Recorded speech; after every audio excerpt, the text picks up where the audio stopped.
ఓం సాయిరామ్. ఆ సాయినాథుని ఆశీర్వాదంతో ప్రతి ఒక్కరూ కూడా ఆనందంగా, ఆరోగ్యంగా, అష్టైశ్వర్యాలతో ఉండాలని మనస్ఫూర్తిగా కోరుకుంటున్నానండి. అనంతకోటి బ్రహ్మాండ నాయక రాజాధిరాజా యోగిరాజా పరబ్రహ్మ శ్రీ సచ్చిదానంద సద్గురు సాయినాథ్ మహారాజుకి జై. ఈరోజు బాబా గారు మన కోసం అందించినటువంటి సందేశం ఏంటి అంటే, తల్లి, నీకు తెలియాల్సిన అతిపెద్ద రహస్యం ఇది. వెంటనే తెలుసుకోమ్మా. ఆలస్యం చేస్తే జన్మంతా దుఃఖం తప్పదు. జాగ్రత్త, ఒంటరిగా విను అని చెప్పి బాబాగారు అయితే అంటున్నారండి. మరి బాబాగారు అందించిన సందేశం గురించి పూర్తిగా తెలుసుకోవాలి అంటే వీడియోని చివరి వరకు స్కిప్ చేయకుండా చూడండి. మన ఛానల్ని ఫస్ట్ టైం చూస్తున్న వాళ్ళైతే సబ్స్క్రైబ్ చేసుకుని పక్కనే ఉన్న బెల్ ఐకాన్ని క్లిక్ చేయడం అసలు మర్చిపోవద్దండి. ఓం సాయిరామ్, ఓం సాయినాథాయ నమః అని కామెంట్ చేయడం కూడా అస్సలు మర్చిపోకండి.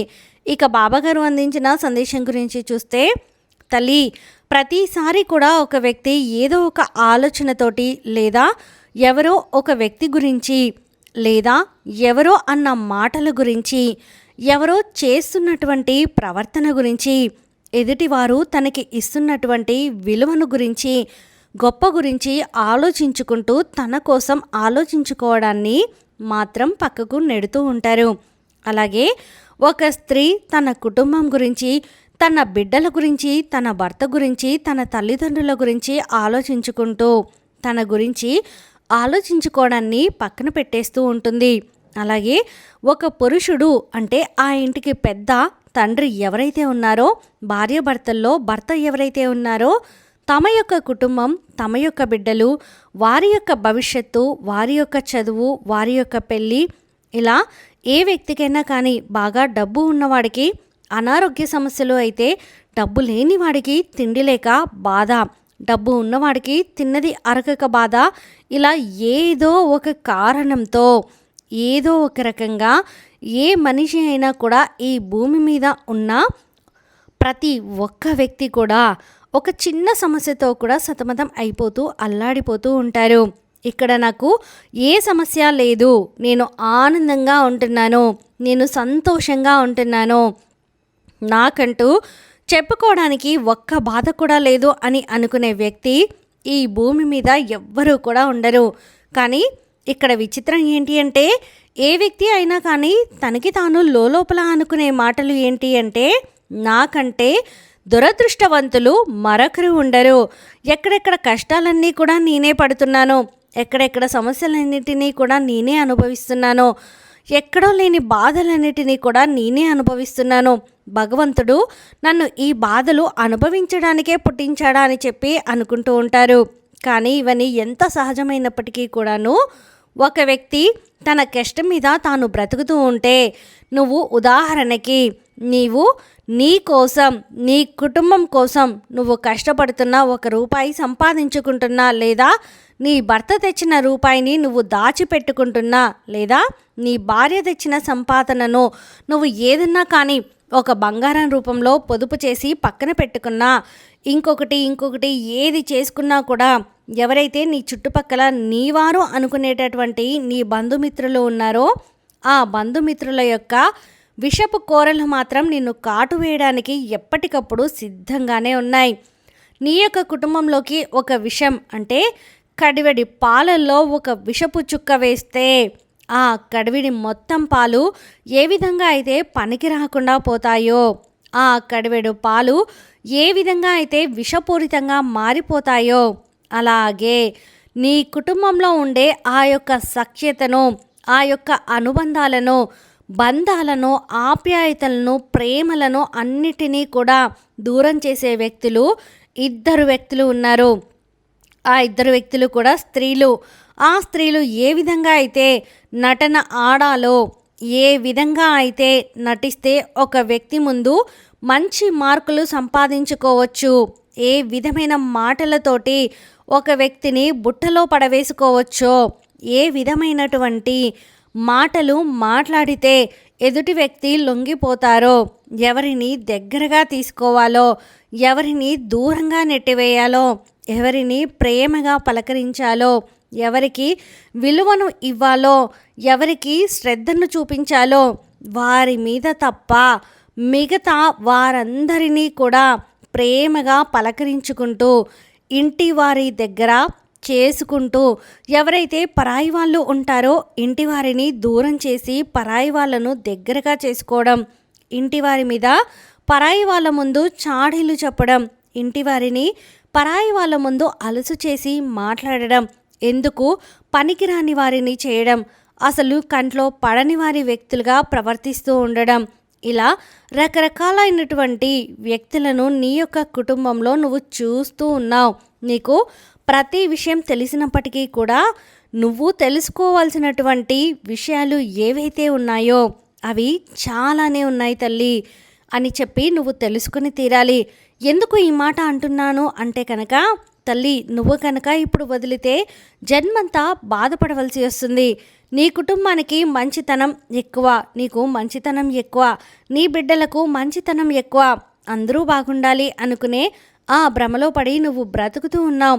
ఎవరినైతే నా వాళ్ళు అనుకుంటున్నారో వారు నీ పట్ల, నీ మీద, నీ కుటుంబం మీద విషాన్ని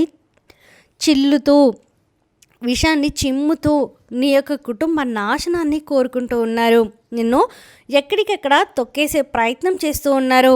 ఎక్కడా నీకు విలువని కాపాడకుండా, ఎక్కడా నీకు విలువ అనేదే ఇవ్వకుండా, ఎక్కడా నీకు మనశ్శాంతి దక్కకుండా, ఎక్కడా నీ పేరు బయటకు రానివ్వకుండా చాటుమాటుగా గుసగుసలు చెప్పుకుంటూ నీ మీద పడి ఏడుస్తున్నారు ఆ ఇద్దరు స్త్రీలు.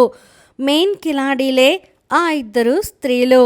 ఆ ఇద్దరు స్త్రీలను కనుక నువ్వు ఇంకా నమ్మి, ఇంకా మొహమాట పడి, ఇంకా నువ్వు వారి మీద ప్రేమను చూపించి, ఇంకా వారి మీదకు ఎగబడే ప్రయత్నం చేశావు అంటే కనుక నీకంటే పిచ్చి వ్యక్తులు మరొకరు ఉండరు తల్లి. నువ్వు అనుకోవచ్చు, ఎవరి మంచితనం వారిదే కదా బాబా, ఎవరి వ్యక్తిత్వం వారిదే కదా బాబా, ఎవరి అలవాట్లు వారివే కదా బాబా, ఎందుకు అని చెప్పి. అయితే ఎవరి వ్యక్తిత్వాలు, ఎవరి మనస్తత్వాలు, ఎవరి మంచితనాలు, ఎవరి గుణగణాలు వారివే అయినప్పటికీ కూడా తల్లి, మనిషికంటూ ఒక లైన్ అనేది ఉంటుంది. ఆ లైన్ అనేది దాటి అవతలి వ్యక్తి యువతలకి వచ్చినా, యువతలి వ్యక్తి అవతలకి వెళ్ళినా ఖచ్చితంగా ఆ యొక్క వ్యక్తికి ఇటు అవమానమైనా జరగాలి, లేకపోతే ఆ వ్యక్తి చులకనైనా అయిపోవాలి, లేకపోతే ఆ వ్యక్తి ఒక మాట అయినా పడాల్సి వస్తుంది. అందుకే నీ పెద్దవాళ్ళు కానీ, గురువులు కానీ చెప్పే మాట ఏంటి అంటే, ఎవరు ఎంతలో ఉండాలో అంతవరకే ఉండాలి, ఎప్పుడూ కూడా లిమిట్స్ దాటి పక్కకు రాకూడదు అని చెప్పి.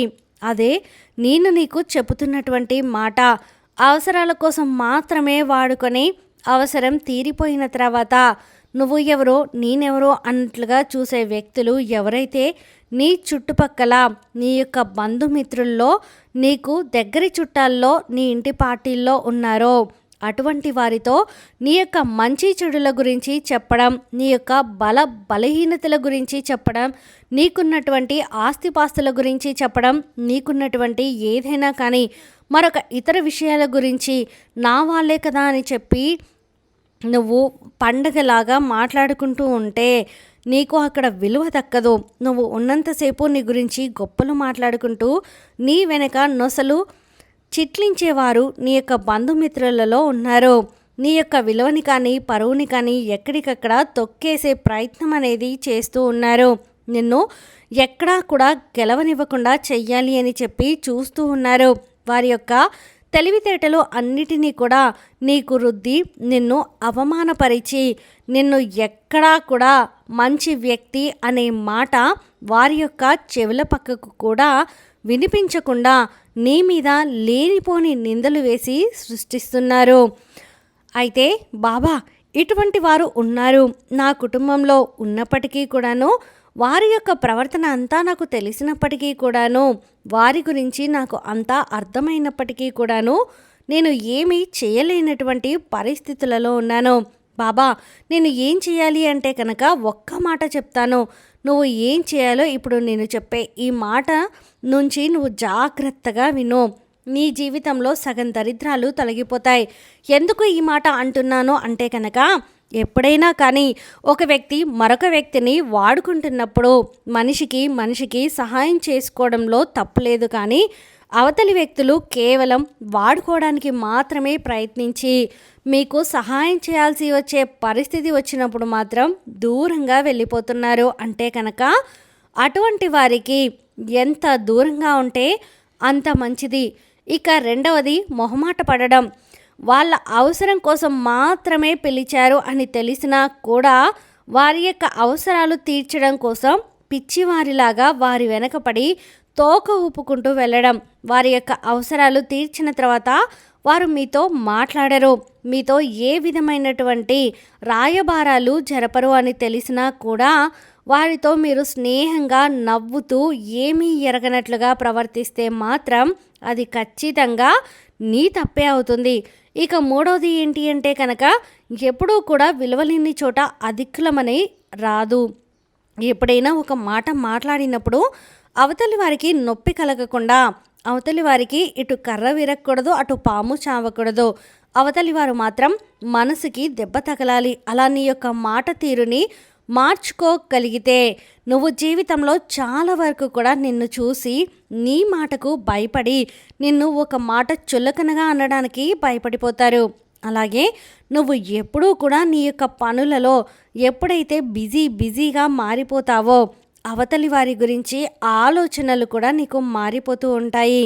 నీ యొక్క పని, నీ యొక్క శ్రమ, నీ యొక్క డబ్బు సంపాదించే ఆ యొక్క వృత్తి ఏదైతే ఉందో ఇవన్నీ కూడా నీకు దైవంతో సమానం. ఈ యొక్క దైవాన్ని ఏ రోజు కూడా నువ్వు పక్కకు నెట్టేసి అవతలి వారి కోసం, విలువ లేని వారి కోసం, మర్యాద లేని వారి కోసం, నీకు విలువ ఇవ్వని వారి కోసం, నీకు మర్యాద ఇవ్వని వారి కోసం ఏ రోజు కూడా మనసులో ఆలోచించుకొని నీ యొక్క విలువైన సమయాన్ని మాత్రం ఏ రోజు కూడా పక్కన పెట్టే ప్రయత్నం అనేది చేసుకోకు తల్లి. ఎప్పుడూ కూడా ఈ యొక్క సృష్టి మీద ఇటు వాడుకునే వాళ్ళు ఉన్నారు, అటు ఏడ్చే వాళ్ళు ఉన్నారు, అందరూ ఉన్నారు అని తెలిసి కూడా అందరిలో రాజులాగా బ్రతకడం లేదా ఆడవారైతే కనుక రాణిలాగా బ్రతకడం నేర్చుకోవాలి. అలా కాకుండా ఎవరో వచ్చి నీకు పెడతారు అని చెప్పి నువ్వు ఎదురు చూడడం లేదు, ఎవరో వచ్చి నీకు ఏదో ఇస్తారు అని చెప్పి నువ్వు ఎదురు చూడడం లేదు, లేదా దేనికైనా తంతారు అని చెప్పి నువ్వు భయపడడం కూడా లేదు, దేనికన్నా గదుముతారు అని చెప్పి నువ్వు ఇది అయిపోయింది అదైపోయిందని ఏమీ లేదు. కాకపోతే ఒక వ్యక్తి ఎక్కడున్నా కానీ నీకు నువ్వు గౌరవాన్ని ఇచ్చుకోవడం, నీ ఆరోగ్యాన్ని నువ్వు జాగ్రత్తగా చూసుకోవడం, నీ యొక్క అంటే శారీరక స్థితికి తగ్గట్లుగా నీ యొక్క అలవాట్లను నువ్వు తీర్చిదిద్దుకోవడం, నీ యొక్క ప్రశాంతత కోసం ఏం చేయాలో నువ్వు వాటి గురించి ఆలోచించుకోవడం, ఇలా చేసుకుంటూ నువ్వు జీవితంలో అడుగు ముందుకు వేయాలే తప్ప ఇక్కడ భయపడడం, మొహమాట పడడం, నలుగురిలోకి వెళ్ళినప్పుడు ఏమనుకుంటారు అని చెప్పి నువ్వు నర్వస్గా ఫీల్ అయిపోతూ ఉండడం, అలాగే ఎవరికైనా ₹1 తీసిచ్చే పనిలో ఉండడమే తప్ప ₹1 దాచుకునే పని నీకు దాచుకునే విలువ, డబ్బు మీద విలువ లేకుండా ఉండడం, ఇటువంటివి ఎప్పుడూ కూడా నువ్వు చేయకూడదు తల్లి. ఎప్పుడైనా కానీ ఒక్క విషయాన్ని నువ్వు గుర్తుపెట్టుకో. ఏంటి అంటే కనుక ఇక్కడ నువ్వు ₹1000 సంపాదిస్తే ₹1000లో కనీసం ఒక 200 కానీ తీసి పక్కన పెట్టి మిగతా డబ్బులు నీ ఖర్చులకో, నీ అప్పులకో, లేదా నీ అవసరాలకో వేటికైనా వాడుకో. కానీ నీకంటూ కాస్తంత నువ్వు సంపాదించే ధనంలో పొదుపు చేయడం నువ్వు నేర్చుకోకపోతే జీవితంలో నీకు విలువ ఉండదు. రేపు నీకు అనారోగ్య సమస్యలు వచ్చినా, అవసరం వచ్చినా, ఆపద వచ్చినా, కష్టం వచ్చినా, సుఖం వచ్చినా, దుఃఖం వచ్చినా, దేనికైనా కానీ నీకంటూ బలంగా నిలబడేది మాత్రం నీకు డబ్బు మాత్రమే అన్న విషయాన్ని గుర్తుంచుకో. కాబట్టి ఉంది కదా అని చెప్పి ఖర్చు పెట్టుకోవడం, లేదు కదా అని చెప్పి ఏడవడం, ఉన్న సమయాన్ని వృధా చేసుకోవడం, ఇవన్నీ కూడా ఎప్పుడూ కూడా అంటే ఆ యొక్క బాధ్యత లేని పనులులా అయిపోతూ ఉంటుంది. ఏదో జరిగిపోయింది, ఏదో కోల్పోతున్నాము, నన్ను వాళ్ళు ఇలా అన్నారు, వీళ్ళు ఇలా అన్నారు, బాధ పెట్టారు, వీళ్ళు నన్ను ఆ మాట అన్నారు, వీళ్ళు నన్ను ఈ మాట అన్నారు అని చెప్పి బ్రతుకంతా ఒకరి గురించి ఆలోచించుకుంటూ ఉంటే నువ్వు జీవితంలో ఒక్క అడుగు కూడా ముందుకు వేయలేవు. అన్నవారు ఎప్పుడూ కూడా మంచివారు కాదు, పడ్డవారు ఎప్పుడూ కూడా చెడ్డవారైపోరు. కాబట్టి నీకు వచ్చే సమయం వచ్చేంత వరకు సైలెంట్గా నువ్వు వెళ్ళిపోవాలి. నీ పని నువ్వు చేసుకుంటూ ముందుకు వెళ్ళాలి. నీ మనసుకు నొప్పి కలిగిస్తే మాత్రం ఎక్కడా కూడా తగ్గకుండా మాట్లాడగలగాలి. ఈ యొక్క మనోధైర్యం అనేది నీ యొక్క మనసులో ఎప్పుడూ కూడా ఉండిపోవాలి. లొంగిపోవడం, జారిపోవడం, మాయకు పడిపోవడం, ప్రతిదానికి కూడా ఏడుస్తూ కూర్చోవడం, ప్రతిదానికి కూడా అతిగా ఆలోచిస్తూ కూర్చోవడం, ప్రతిదానికి కూడా నెగిటివ్గా ఆలోచించి కూర్చోవడం, పోయిన దాని గురించి ఏడవడం, లేని దానికోసం ఏడవడం, ఉన్నదాని గురించి పట్టించుకోకుండా ఉండడం, ఇటువంటివి ఏవి కూడా జీవితంలో చేయకూడదు తల్లి. ప్రతి దానికి కూడా నేను నీ వెనకే ఉండి, నీ వెన్నంటే ఉండి నేను నిన్ను నడిపిస్తాను. ఈరోజు నువ్వు పడిపోయావు, లేదా ఈరోజు నువ్వు ఓడిపోయావు, లేదా ఈరోజు నీ దగ్గర డబ్బు లేదు అని చెప్పి నువ్వు భయపడాల్సిన పని లేదు, కృంగిపోవాల్సిన అవసరం లేదు, దేనికి కూడా తగ్గాల్సిన పని లేదు. నీకంటూ ఒక రోజు వస్తుంది. ఆ రోజు వరకు కూడా నువ్వు చాలా నీ జీవితాన్ని బిజీగా మార్చుకుంటే నీ జీవితంలో సగం దరిద్రాలు తొలగిపోతాయి. కాబట్టి నీకున్నటువంటి విలువైన సమయాన్ని ఉపయోగించుకుంటూ నీపై కుట్రలు చేసి కుతంత్రాలు పన్నుకుంటూ ఉన్నవారికి, చెవులు కురుక్కునే వాళ్ళకి దూరంగా ఉండు. ఎందుకంటే వాళ్ళకి నీ వెనక మాట్లాడుకునే ధైర్యమే తప్ప వారికి నీ ముందు సమాధానం చెప్పే ధైర్యం లేనివారు వాళ్ళు, పిరికి వాళ్ళు అని చెప్పి నువ్వు ఒక్క నవ్వు నవ్వి వదిలేయాలే తప్ప అటువంటి వారి గురించి రోజులు గంటలు తరబడి ఆలోచించి నీ యొక్క సమయాన్ని మాత్రం నువ్వు వృధా చేసుకోకూడదు తల్లి అని చెప్పి బాబాగారు అయితే అంటున్నారండి. ఈ వీడియో మీకు నచ్చితే ప్లీజ్ లైక్ చేయండి. మరికొంతమంది సాయి భక్తులకు వీడియోని షేర్ చేయండి.